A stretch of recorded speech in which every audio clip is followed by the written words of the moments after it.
សម្ដេចបវរធិបតីហ៊ុនម៉ាណែតនឹងចូលរួមសន្និសីទអង្គការសហប្រជាជាតិស្តីពីមហាសមុទ្រលើកទី3នៅប្រទេសបារាំងនាដើមសប្តាហ៍ក្រោយនេះតាមការអញ្ជើញរបស់លោក Emmanuel Macron ប្រធានាធិបតីបារាំងនិងលោក Antonio Guterres អគ្គលេខាធិការអង្គការសហប្រជាជាតិអសបសម្ដេចមហាបវរធិបតីហ៊ុនម៉ាណែតនាយករដ្ឋមន្ត្រីនៃកម្ពុជានិងដឹកនាំគណៈប្រតិភូជាន់ខ្ពស់កម្ពុជាអញ្ជើញចូលរួមសន្និសីទអសបស្តីពីមហាសមុទ្រលើកទី3 UNOC3 ដែលនឹងប្រព្រឹត្តទៅនៅទីក្រុងនេះប្រទេសបារាំងនៅថ្ងៃទី9ដល់ថ្ងៃទី11ខែមិថុនាឆ្នាំ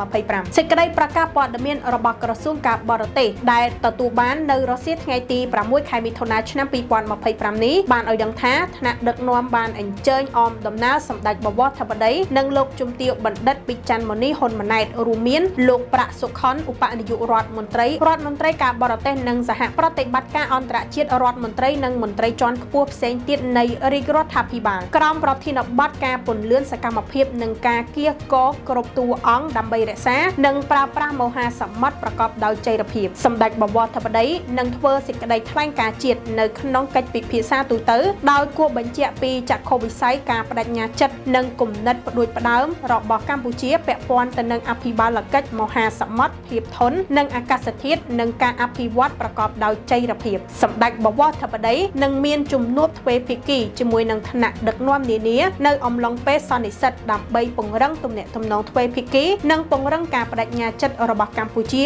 ចំពោះកិច្ចសហប្រតិបត្តិការពហុភាគីការចូលរួមរបស់កម្ពុជាបានបញ្ជាក់ពីការយកចិត្តទុកដាក់យ៉ាងមុតមាំចំពោះកិច្ចខិតខំប្រឹងប្រែងជាសកលក្នុងការដោះស្រាយបញ្ហាប្រឈមទាក់ទងទៅនឹងមហាសមុទ្រនិងការលើកកម្ពស់ការប្រើប្រាស់ប្រកបដោយចីរភាពនៃធនធានមហាសមុទ្រនិងសមុទ្រស្របតាមគោលដៅអភិវឌ្ឍប្រកបដោយចីរភាពក្នុងគោលដៅទី14ជីវិតក្រោមទឹក